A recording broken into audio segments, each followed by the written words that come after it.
حضرت داؤد علیہ السلام کی حضرت سلیمان علیہ السلام کو نصیحت ہے۔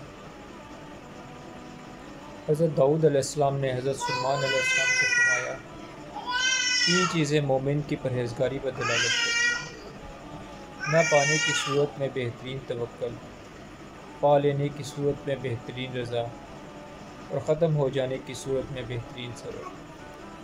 ایک حکیم کا قول ہے کہ جس نے مصائب پر صبر کیا اس نے مقصود کو پا لیا۔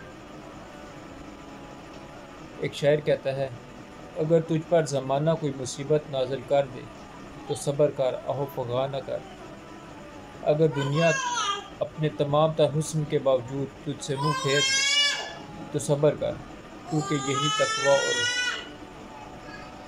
نیکی کی نشانی ہے۔ اپنے نفس کو صبر اور تقوی پر مجبور کر، پھر تو ہر اس فضیلت کو پا لے گا جس کی تو تمنا رکھتا ہے۔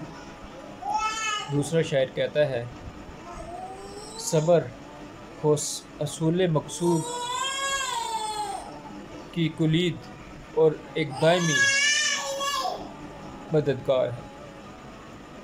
اگر دکھ کی رات طویل ہو جائے تو صبر کر، کیونکہ اکثر دیکھا گیا ہے کہ دکھ کا انجام مسرت ہے، اور بسا اوقات صبر کرنے والوں کو صبر کے بعد پچھتاوا نہیں کرنا پڑتا۔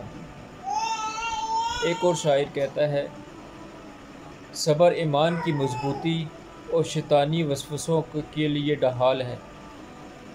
صبر کا انجام بہترین اور غصے کا انجام بدترین ہوتا ہے۔ اگر تجھے زمانہ کوئی دکھ دے تو سمجھ لے کہ شروع ہی سے ایسا ہوتا ہے۔ یقین محکم کے ساتھ صبر کی زرہ پہن لے کہ صبر خوشنودی خدا کا باعث ہے۔ اور صبر کی کئی اقسام ہیں: پابندی سے فرائض خداوندی کا ادا کرنا اور ان کے بہترین اوقات کا خیال رکھنا، عبادت پر صبر، دوستوں اور ہمسایوں کی زیادتی پر صبر، مرض پر صبر، فقر پر صبر، گناہوں پر صبر، ناجائز خواہشات، شیطانی وسوسوں اور اعضائے جسمانی کو غیر ضروری کاموں میں استعمال کرنے پر صبر وغیرہ۔